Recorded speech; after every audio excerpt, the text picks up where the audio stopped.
Now it should be on. Yes? Okay, good. All right.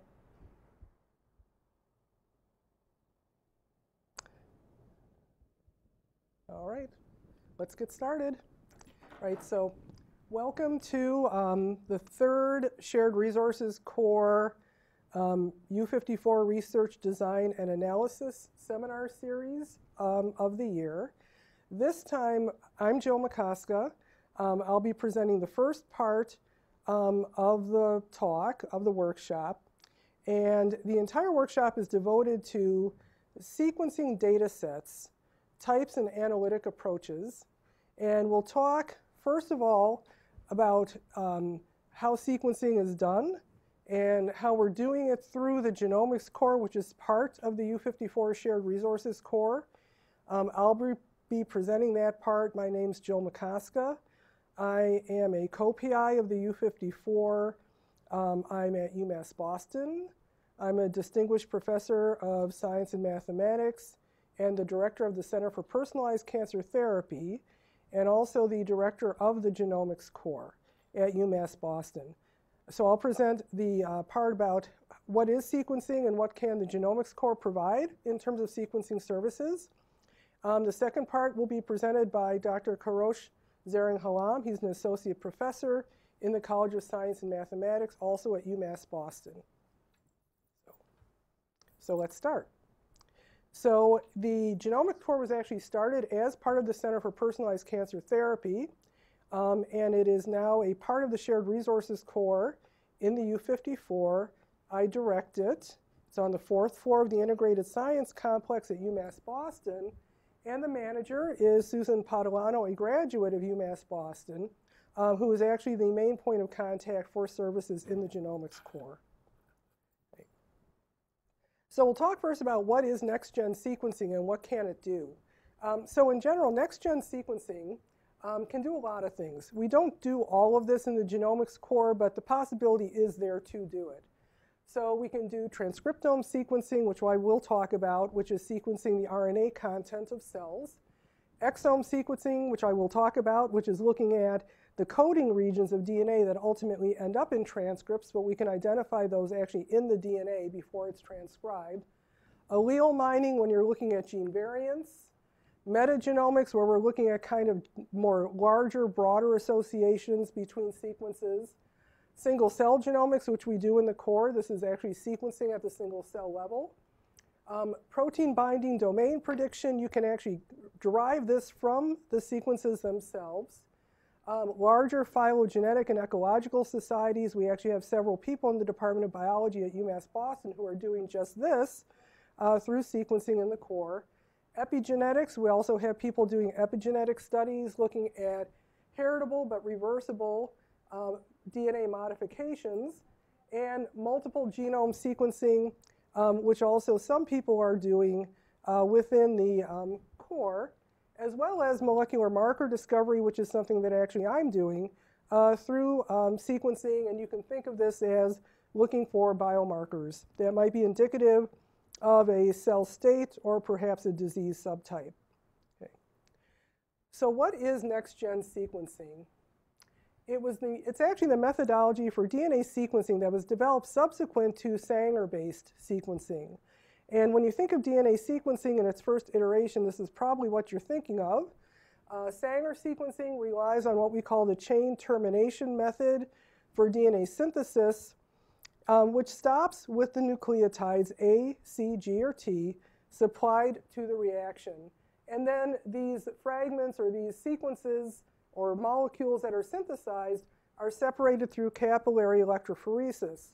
So in this methodology, basically the 4 nucleotides are supplied, and these will be incorporated at the end of the growing chains of DNA that are synthesized off of the template DNA. And the template is a sequence of DNA that you're trying to sequence. You're trying to figure out what is the DNA sequence of this.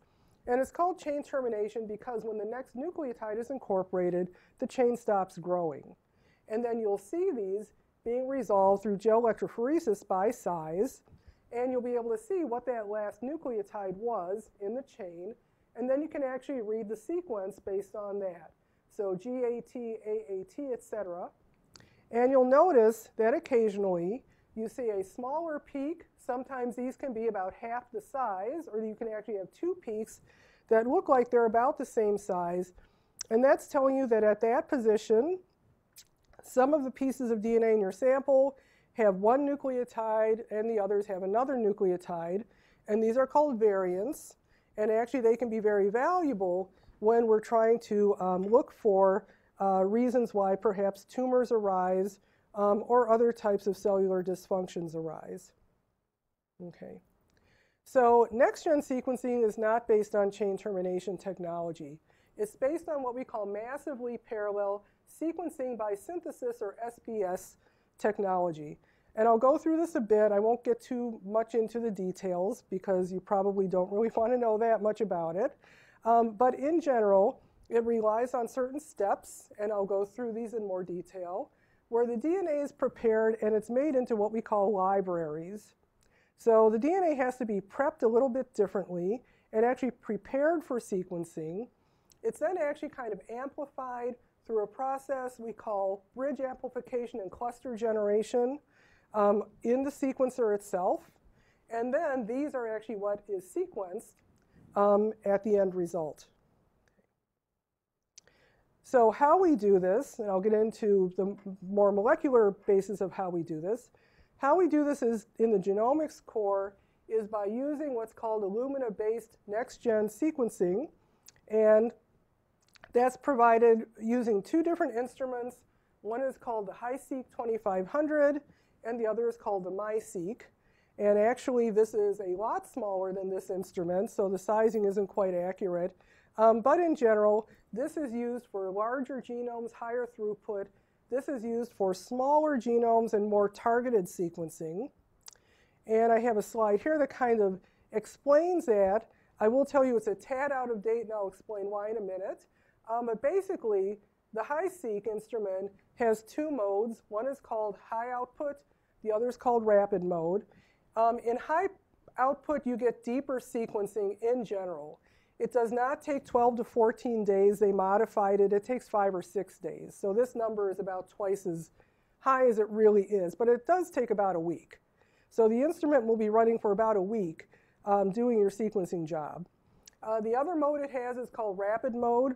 And basically, this takes 2 days. Okay, you don't get quite as deep sequencing, but you get a lot of information out of it. And usually, this is the mode most people use. Okay, if you're looking for variants where they might be rather rare, you might go to the high output mode. But typically, the rapid mode is more than enough information in terms of sequencing. The MySeq, on the other hand, also takes a couple of days, but you get much less information out of it. That's fine if the genome you're sequencing is perhaps prokaryotic or viral or something small. Okay, you don't need as much output to sequence that. Or if you're doing what we call targeted resequencing, where you're only looking at certain parts of the genome, perhaps not the entire genome. So you don't need to have as much output. So the Illumina instruments will accomplish all of this. Okay. So let's go into what's involved here in a bit more detail so that you understand the process that's employed to actually accomplish the synthesis-based sequencing. Okay, so the first step is library preparation. Okay, DNA can be used directly. You can use double-stranded DNA if you're doing genome sequencing, or you can start with the molecule that is made from DNA, which is called RNA. This is transcribed from DNA, and this is actually the form in which the genes are expressed in the cell. And to do that, you do actually have to enzymatically convert it back to DNA, which we've been doing in the labs for over 20 years, so this is not difficult to do. And then it can proceed into sequencing. So in either case, once you have double-stranded nucleic acids that have been initially DNA or RNA that's been reverse transcribed to DNA, it will be fragmented into smaller, kind of more bite-sized pieces, if you will, using sonication, which is sound waves to break up the DNA, or other methodologies to break it up into smaller pieces that can be then used to make the DNA libraries that will end up being sequenced. Okay. So the Illumina protocol, which is other companies make reagents to do this, and synthesis-based sequencing basically uses this paradigm in general. But you will have, they're just showing one molecule of RNA, which has a poly A tail. There will be a primer, which is complementary to it. So it's going to be a homopolymeric T primer. This can also be done with little primers called random primers if you have fragmented DNA or kind of low quality DNA or RNA to start with. Okay? This will be reverse transcribed and converted to double-stranded DNA. This will then go through a process called polishing, which is kind of like end filling and making sure there's intact phosphate groups at the ends. These are important for the next step, which is adapter ligation, where these pieces of double-stranded DNA are going to be ligated to either end of the piece of DNA that you're interested in sequencing. And these adapters are really important because they have a lot of information in them that we need to be able to actually accomplish the sequencing itself. And so here's a DNA fragment, and they're showing the adapters ligated on both ends of it, which is what happens. So once the DNA is polished and the ends are acceptable to be able to be ligated to the adapters, these things are enzymatically attached using ligase. The actual enzyme says what it does. And these adapters contain several motifs, including what we call the index barcode. So if we look down here, here's our DNA fragment. This will be 50 to 150 base pairs in length usually. The indexes here are important because they will distinguish the DNA we're making this library from. And remember, there's lots and lots of these fragments of DNA that span the entire genome. They will all be from a single sample, usually. And they will all get the same little barcode here. And that's important because when we sequence, you'll see, we can actually mix the libraries together in the sequencing reaction. But at the end of the sequencing, we'll be able to pull out individual samples based on what their barcode was. So we can decomplex this later and say, OK, everything with this barcode comes from this sample. Everything from this other barcode comes from another sample. And that's why it can be massively parallel. You're not sequencing one library at a time. You're sequencing a lot of them at the same time. Okay. We also then have the flow cell attachment sites. These become important later when we look at how the bridge amplification and the clusters are formed. And then the little adapters themselves, which kind of act like our sequencing primer binding sites. Okay. All right. So if you're doing a lot of samples, you can do these manually. However, in the Genomics Core and in most Genomics Cores, there is a library. We happen to have a Biomech FXP liquid handling system. There will be a robot of some type that actually is able to process the samples all the way through the adapter ligation and prepare the libraries for you in an automated manner. So as long as you can fit them all in a 96-well plate, okay, you can do almost 100 of these library preps at one time. Okay.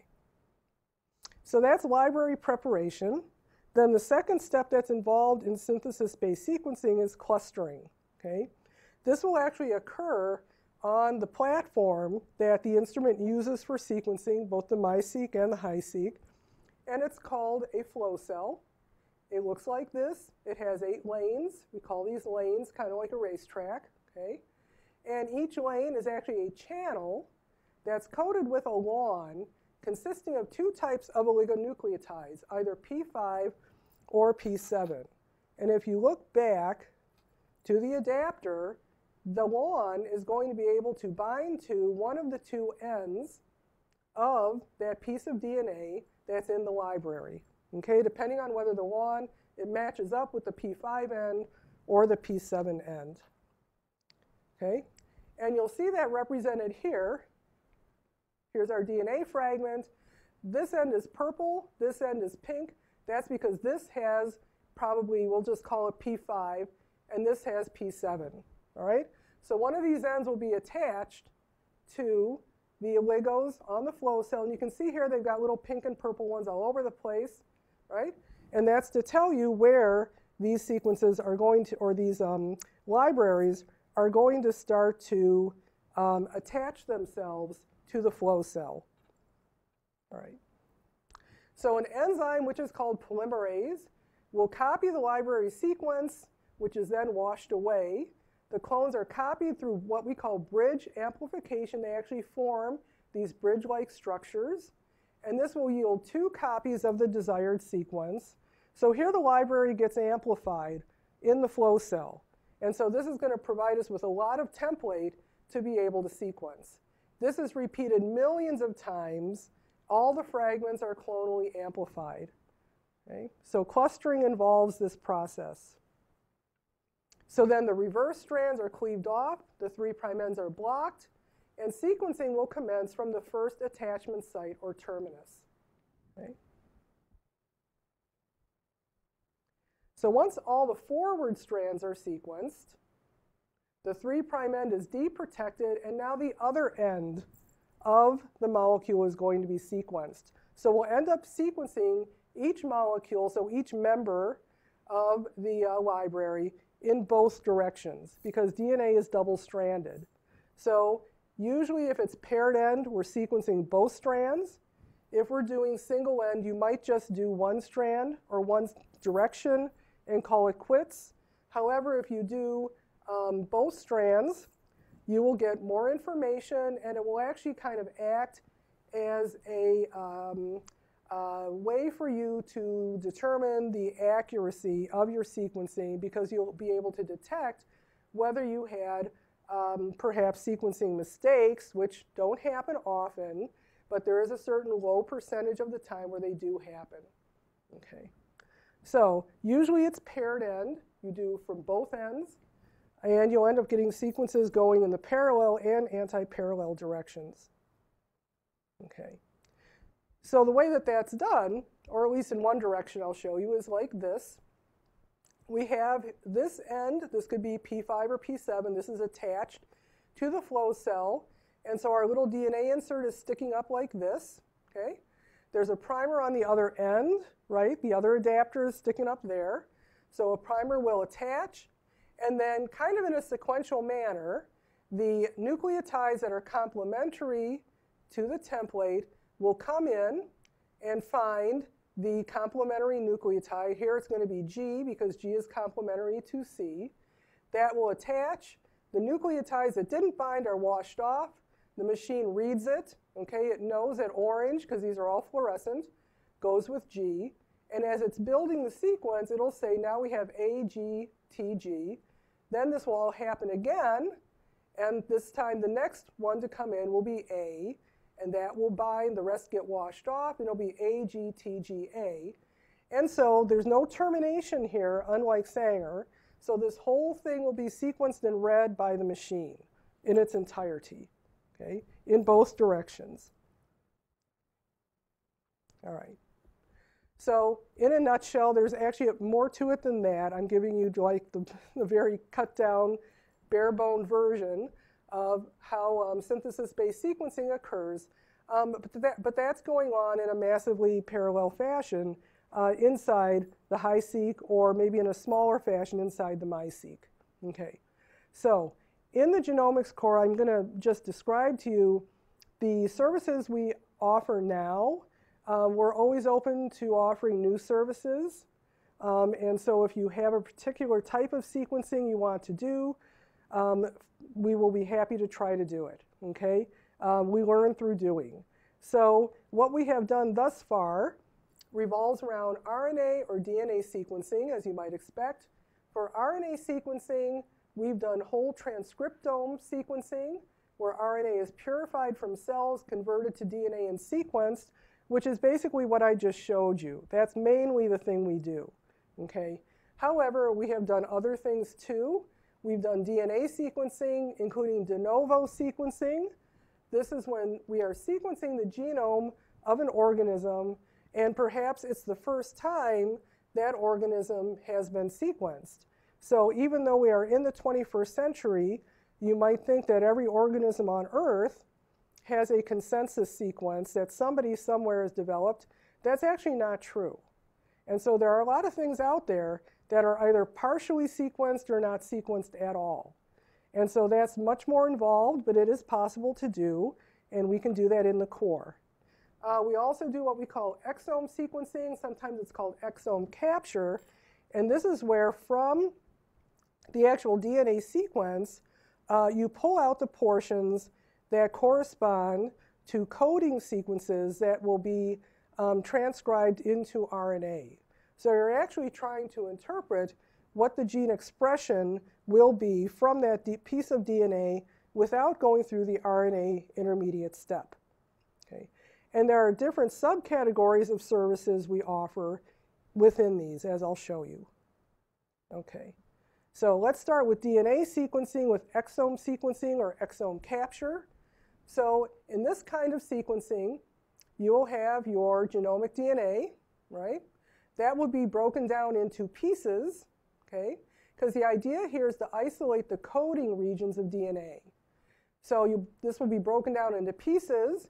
You will have created or purchased, a lot of these things vendors are now offering, what we call capture oligos or capture probes. These are complementary to the sequences of interest. So these might actually be complementary to the exons, for example, the coding regions of the genes of interest. And so once this DNA is sonicated and it's denatured into single strands, the little capture oligos will come in here and find their complementary sequences and bind to them like this. And since each of them has a little tag, which is usually biotin, although it can be something else, but it's usually biotin, once this happens, you can actually isolate these double-stranded sequences that are now your template sequence plus your capture oligo. And you can usually pull these out using some mechanism that involves beads or magnets, okay? And so you'll isolate out the pieces of DNA that corresponded to your capture oligos and put these through the library prep and sequence them. And so you might be looking for a lot of different kinds of exons, but this will actually tell you which ones were actually present, okay? So which of these genes are actually present in your preparation. So this is a good way to find out whether you've got those actual coding sequences that correspond to gene transcripts in your preparation of DNA. Okay. We also do something called chromatin immunoprecipitation sequencing, or ChIP-seq. And this is where you're actually looking for pieces of DNA that are bound to particular proteins. Okay? And so this is often used to figure out if, say, a particular transcription factor is binding to the promoter of a gene. So this would be a piece of DNA sequence that perhaps that transcription factor, which is required for transcribing this into RNA, to see if that transcription factor is actually able to bind to the promoter of a particular gene. And if it does, it will give you an idea that that transcription factor is actually involved in regulating the expression of the gene itself. So this is how the native DNA would look with these transcription factors or other proteins bound to it. Through sonication and immunoprecipitation, you can then break this up into fragments, some of which will still have that protein bound to them. And you can then find those proteins by using an antibody specific to that protein, which will bind selectively to the protein. And then by pulling these down, this is where the immunoprecipitation part comes in, you can actually then purify out these pieces of DNA that were bound to the protein, put those through a library prep and sequence them. And so that will tell you that indeed your gene of interest was, the promoter of your gene of interest was at least bound to a particular protein. And therefore, you can continue some studies to see how it is actually perhaps regulating the transcription of that protein. Okay. There's a variant of this called RIP-seq. This is RNA immunoprecipitation sequencing, where instead of looking at proteins bound to DNA, you're actually looking at proteins bound to RNA. And we've also done this in the core. So proteins can regulate RNA, different aspects of RNA function, and that's a kind of a newer area of research. But if you think you have RNAs that are being regulated by particular proteins, this technique can help you figure that out. All right. All right. And then finally, we also do what's called single-cell sequencing. This is a new service. We were just able to incorporate this into our lineup of services this year. This is actually offered through a particular platform. For the other sequencing, I kept talking about Illumina. That's the platform we use for that kind of sequencing. The platform we use for single-cell sequencing is through a different company called 10x Genomics. The instrument that's used for this is literally about the size of a shoebox. It's way, way smaller than the other instruments I showed you, but it's very powerful. And what it does, or the way that this works, is that through some nanofluidics and other types of techniques, basically what this ends up doing is barcoding the RNA or DNA, depending on whether you want to sequence RNA or DNA, from individual cells. Okay? And so what that means is that you go ahead through this process, you end up barcoding individual cells, you create your libraries, you sequence them the way you would have done actually using the other types of protocols, and then you can look at whether those cells are perhaps expressing similar or different transcriptomes, so are actually turning on or off similar or different sets of genes, and through different types of analytic algorithms, you can actually then begin to see that some of the cells, say in your piece of tissue, are expressing one set of genes. Other cells might be expressing a different set of genes. There might be overlap between some of these sets. Okay? But actually what you see, especially if you're doing cells that have been disaggregated from a piece of tissue, is that you can actually begin to look at what we say, or what we call, tissue heterogeneity at the genetic level. Okay? And by looking for the expression of particular genes, you might be able to tease apart what these different types of cells that might even all look the same in the piece of tissue. So histologically, you might not say, I've got 3 or 4 different kinds of cells in here, because they don't look like that. But when you start to look at them, perhaps at the RNA level, you see that they're actually functioning perhaps not all the same way, and that they might be expressing different sets of genes, which is going to influence how that piece of tissue is able to act, kind of what its phenotype is going to be. Okay? So this is a very powerful tool that we've been using lately in the Genomics Core, and I encourage you to look into it if you're interested in this. Okay. All right. Then last but not least, I'm not going to speak about this. Dr. Zaring Halam is going to take over and do this. But the last bit, which is probably at least as important as all the stuff I just talked about, is data analysis. Okay? Because you generate a lot of data. These are genuinely big data sets. And then the question is, how do you handle this data? How do you mine it for information? So how do you interpret it? So as I mentioned, I'll just say this very briefly, those barcodes or indices I talked about earlier are used to separate the sequences into their respective libraries or samples. Okay? Base call files then are converted to FASTQ files and aligned to a consensus genome. So the base call files, which is what the instrument puts out, is converted into a file format that's become commonly used to denote sequences, and these can then be aligned to consensus genomes. Okay. So with that, that's all I'm going to say. So I'll hand this over to Dr. Zaring Halam.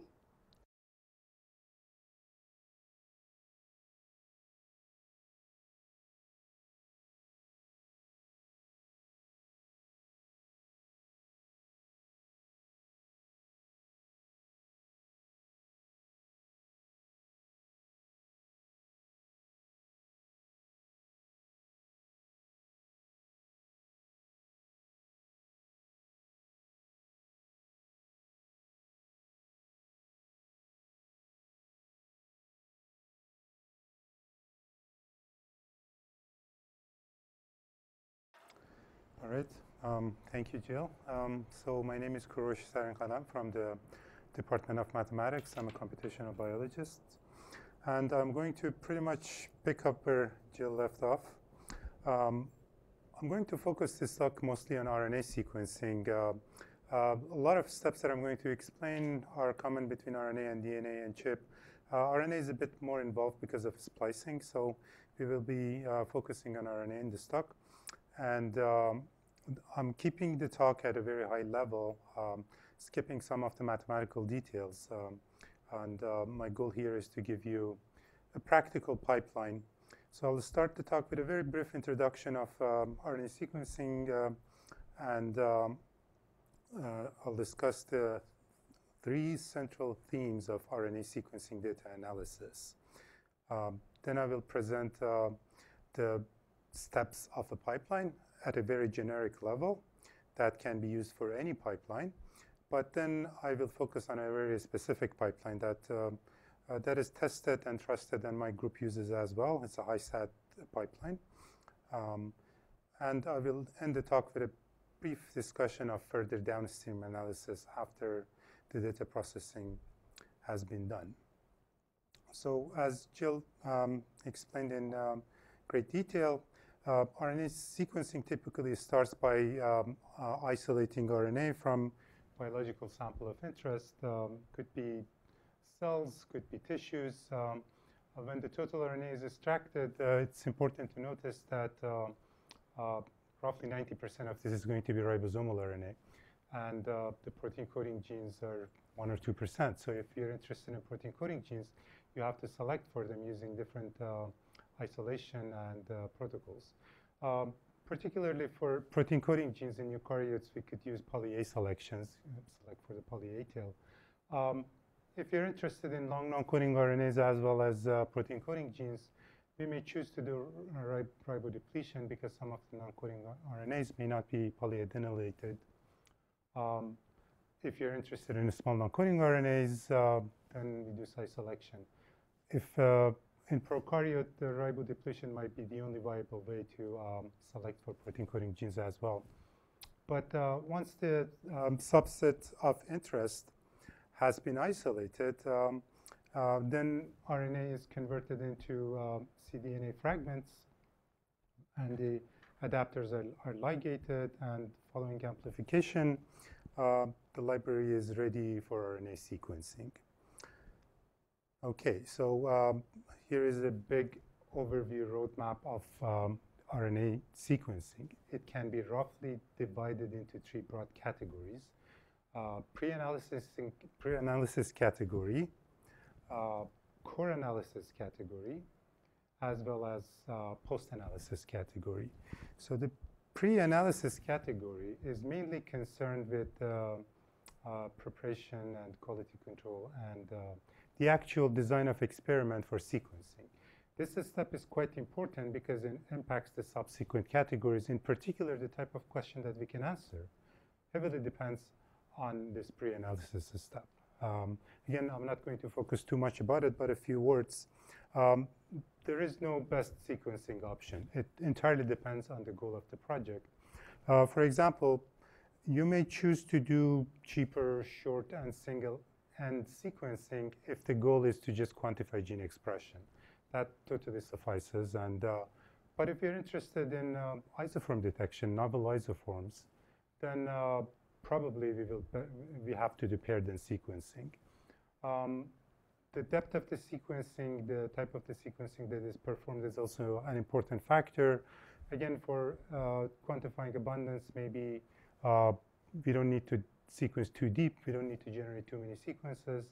But if we want to detect lowly expressed genes, perhaps it's important to do sequencing at a higher level. If you're interested in SNPs, for example, and variants, we may have to do deeper sequencing. Another very important factor is the number of replicates. This is always a question.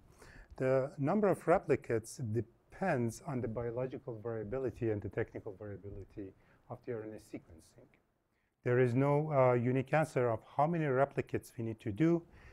3 is the absolute minimum if we are to draw any population level inference. But that number may not be sufficient. In fact, you can actually calculate how many replicates you need using power analysis. Let's say that you would like to be able to detect differentially expressed genes that are at a twofold change, right? So how many replicates do we need for that? If you're doing, for example, HighSeq, a rapid run, 3 replicates suffices. But if you're going at lower depth, then you may need to have more replicates. So there are tools that are available that can help you to decide how many replicates is needed based on the experimental design. One good tool is RNA-seq power, and that can estimate the number of required lab replicates.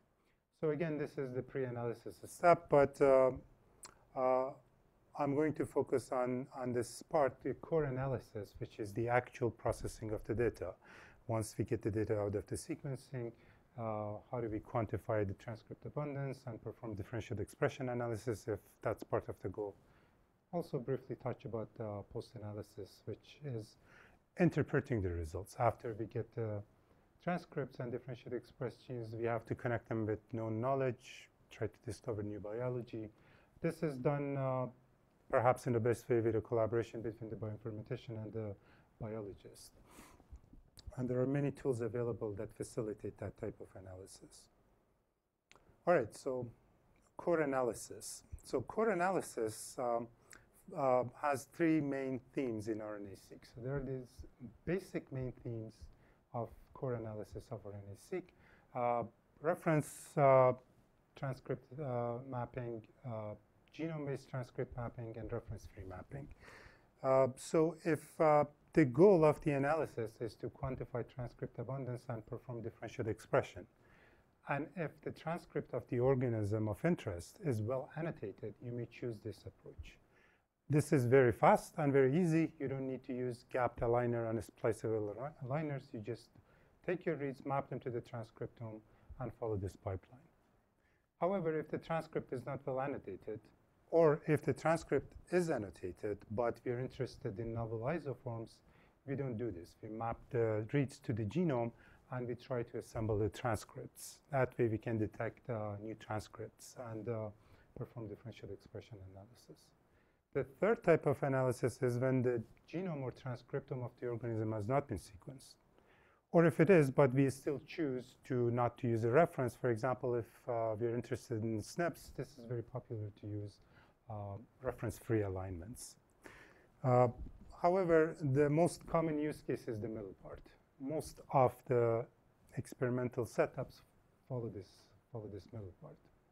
And I will discuss about the steps of this middle part.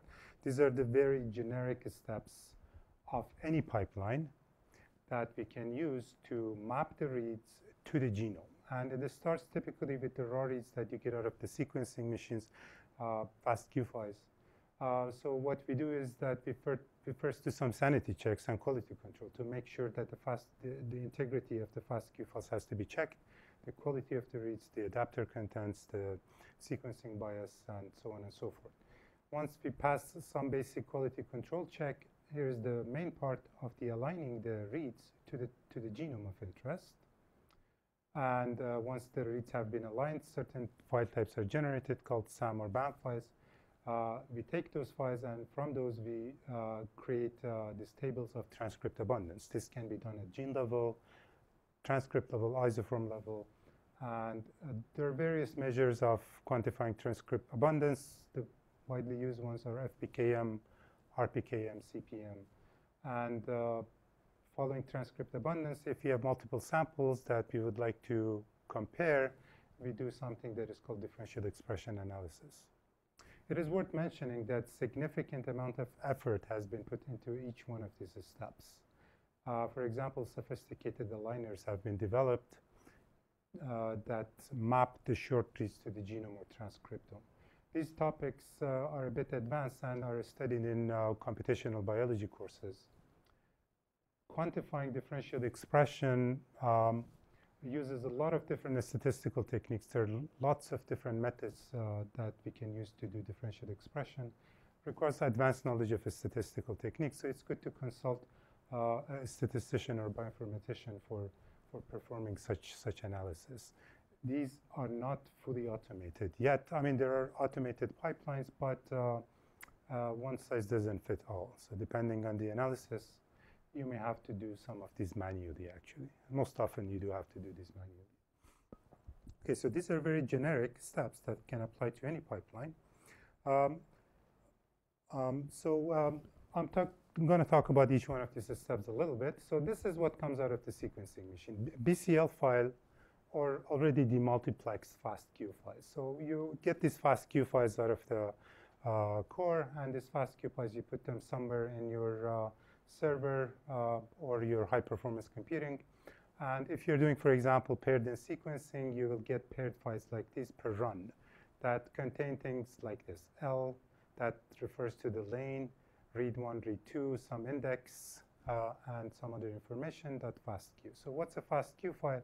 A fastq file contains some information, and it comes in groups of 4 lines per read. And these lines start with some read ID that has some information about the machine, if the read was good, if it's the first pair or second pair, barcodes, and so on and so forth.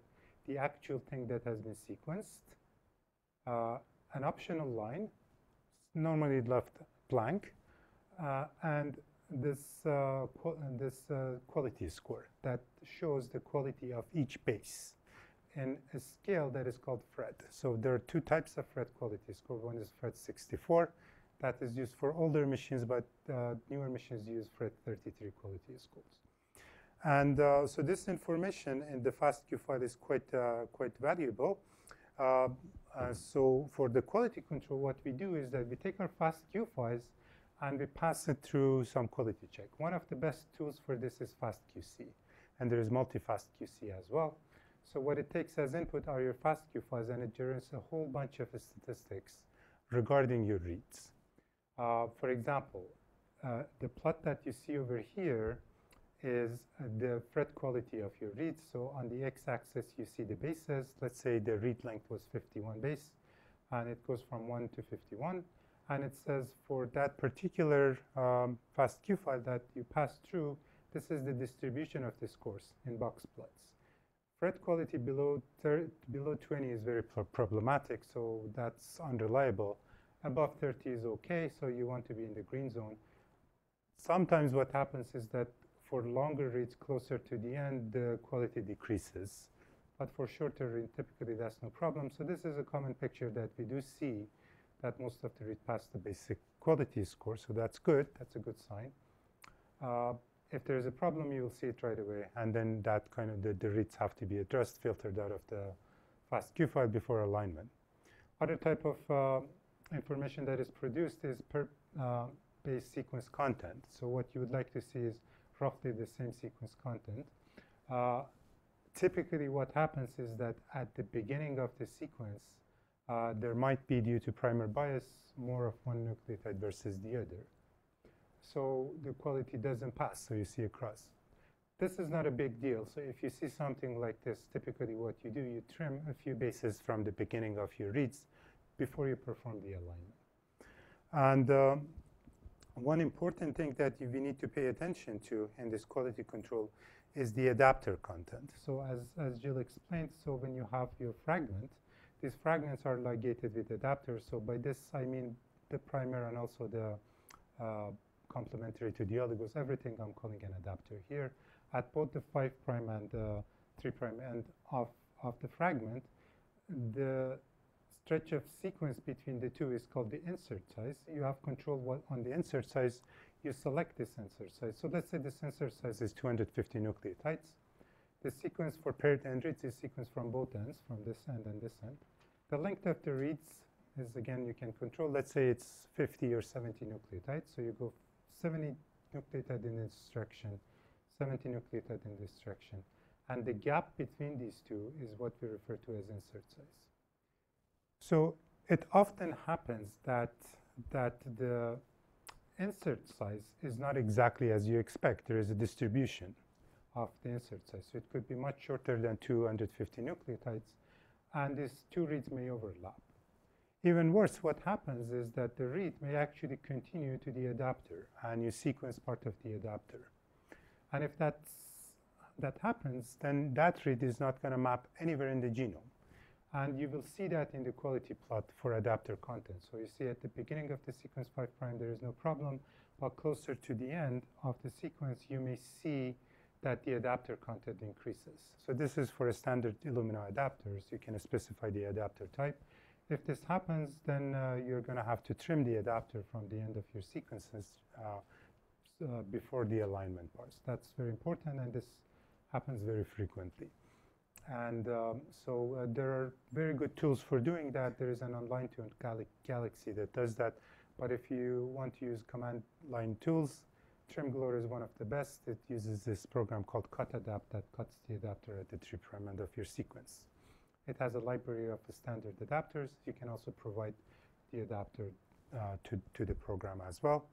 Other type of filtering that you would like to do prior to alignment is removing low quality reads and the reads that are very short, let's say less than 20 base pair, because they may map to the multiple location in the genome.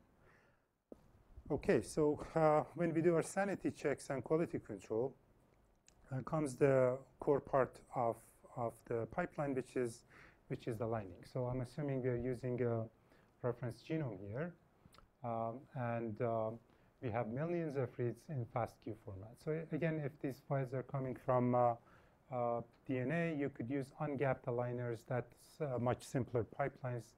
The best tools, some of the best tools for ungapped aligning to DNA are BW and Bowtie2. But if you're using RNA due to splicing, these are not going to quite work. So we need specialized aligners. There are many. These are some of the representatives. Top Hat 2, HighSet, and Star. These are some of the main representatives. So again, I have to emphasize that there is no best tool that fits all the different experiments. It entirely depends on the experiments, the sequencing platform that has been used, and also on the computational infrastructure that you have available. Do you have access to high-performance computing or not? Or are you going to run this on a local server that you have with a limited number of RAM and number of cores? And there is a trade-off between the sensitivity of your analysis and the runtime. For example, if you're interested to do this on a very massive scale, let's say you want to mine TCGA and map everything on TCGA, you're not going to be able to achieve that using HighSet and Star. It's going to take a long, long time. So there are near optimal aligners that are probabilistic in the sense, so they're not exact as these, but they're very, very fast.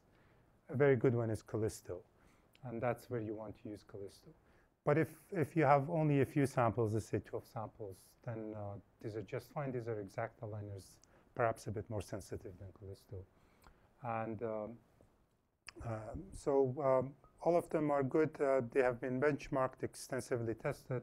They have a very good overlap, the comparisons that have been performed. One that we often use is the Star and HighSet. I'll tell you a little bit about HighSet.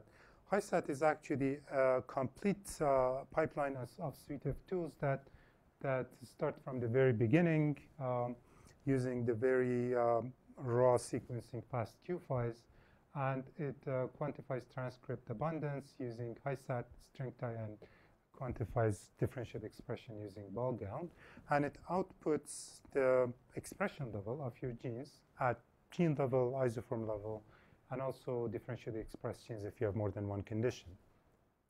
However, what happens is that most of the times you may not have to go through all of these steps. You may choose to skip some of this step based on the goal of the analysis, or actually remove some of these and replace them with the tools that perhaps are a bit more statistically sound. And one of the latest pipeline that has passed many, many different tests and benchmarks is the following pipeline, that we use HighSet for the alignment part, but we replace the subsequent tools with different tools, such as feature count and HR. So this is a pipeline in the latest benchmark. It produces very reliable results and with very low false positive. It's count-based, meaning that it maps the fragments to the gene and just counts the number of fragments that map to the specific part of the gene. I will tell you a little bit about each part of this, starting from HighSet itself. So what is HighSet? HighSet is an aligner, right? It's a spliceable mRNA. It's specifically designed for RNA sequencing. So again, unlike DNA sequencing, the RNA reads may span across multiple introns. So suppose that you have two isoforms of the same gene that consist of 3 exons, exon 1, exon 2, and exon 3, or exon 1 and exon 2, and a stretch of intron between the two. And you have sequenced your RNA, and what happens is that your read may map across multiple exons. So this read goes across exon 1 and exon 2. This entirely resides within exon 2. This one is between exon 2 and exon 3, or it could go from exon 1 to exon 3 if it comes from the other isoform. Now, if this is your read and you use an ungapped aligner, this is not going to map anywhere.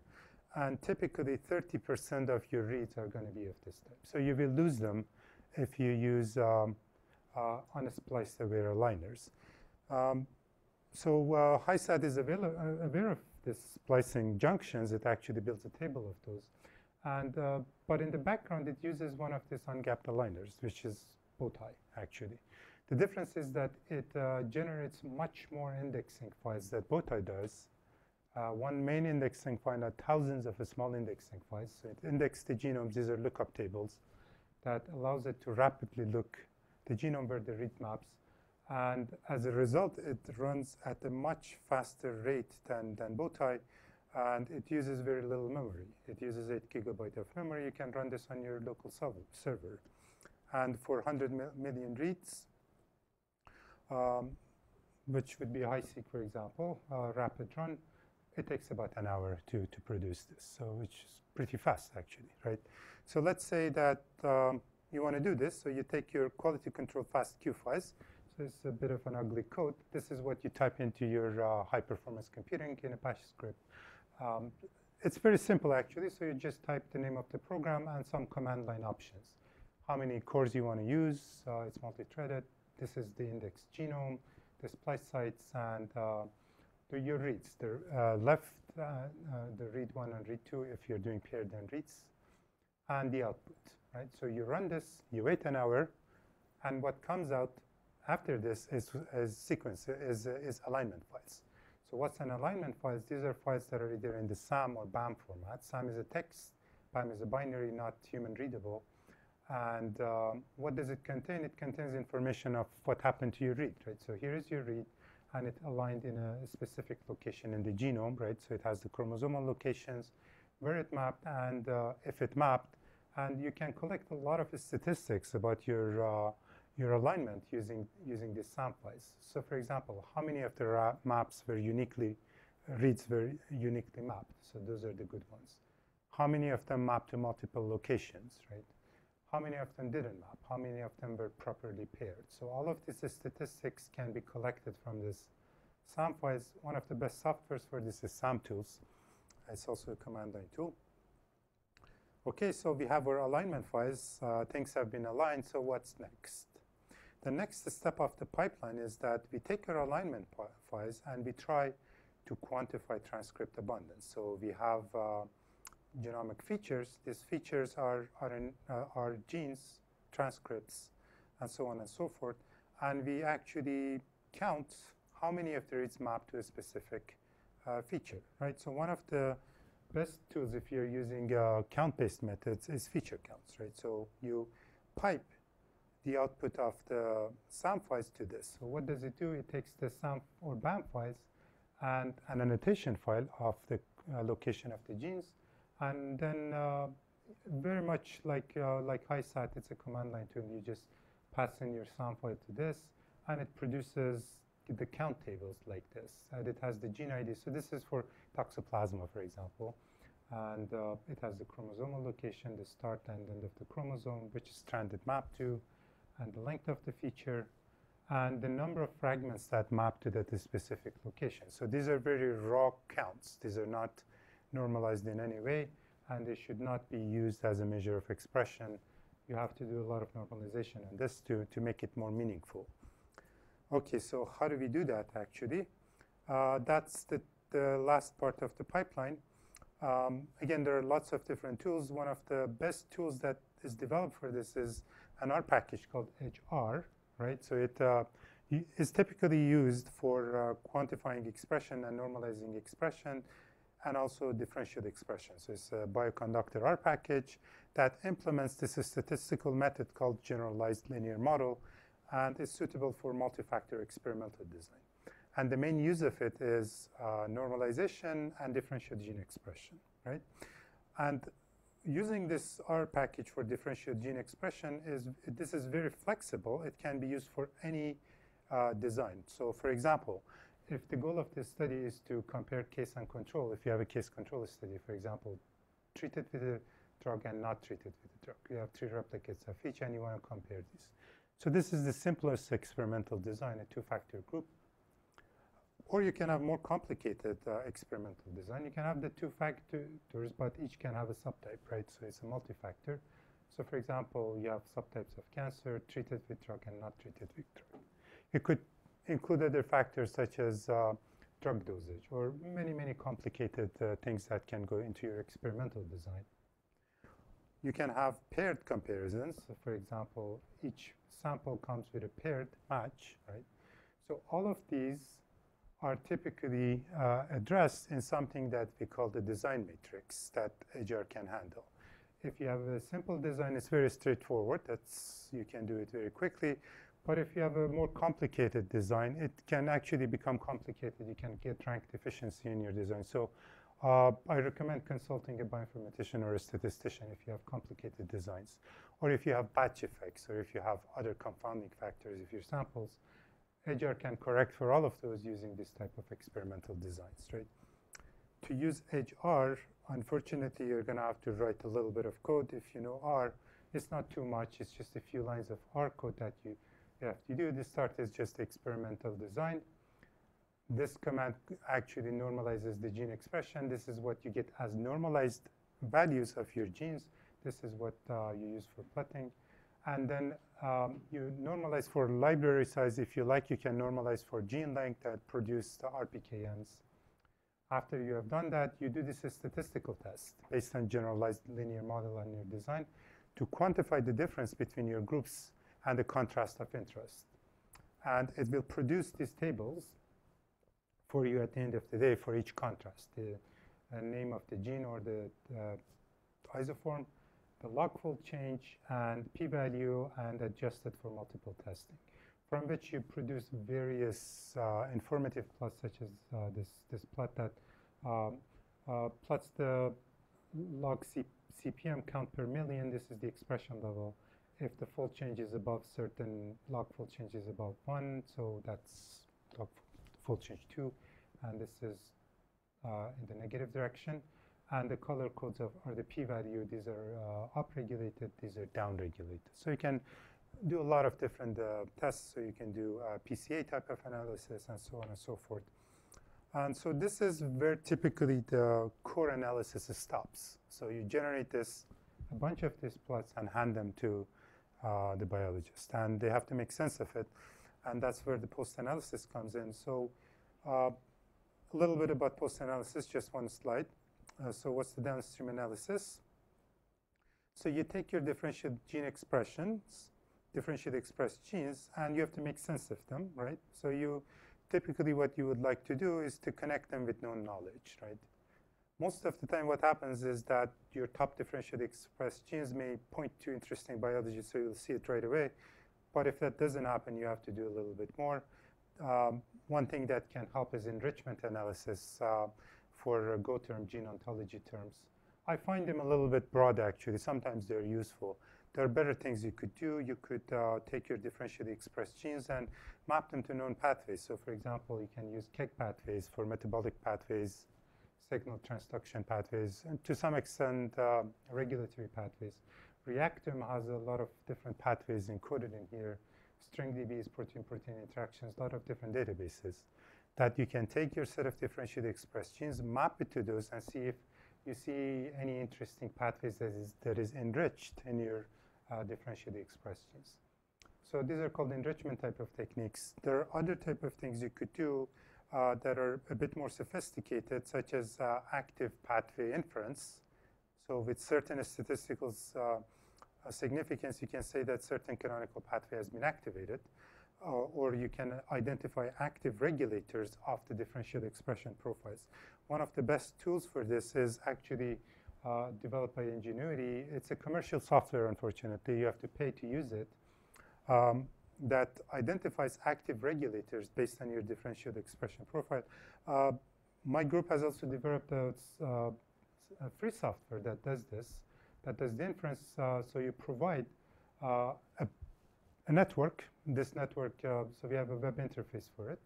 The network can be string DB. It could be regulatory pathways or pathways that you actually transcription factor gene interactions from ChIP-seq experiments. You upload your differentially expressed genes, and it points interesting activated pathways or active transcription factors or microRNAs that are regulating the differential expression profile. So I'm just going to leave you with this, and there are a few interesting references here that go into considerable detail of each of the steps that I mentioned. There are these two resources that are specific to GHPCC. That's the high-performance computing platform that we use. There is a wiki page for them, and actually tutorials on how to do RNA sequencing on GHPCC. And thank you for your attention.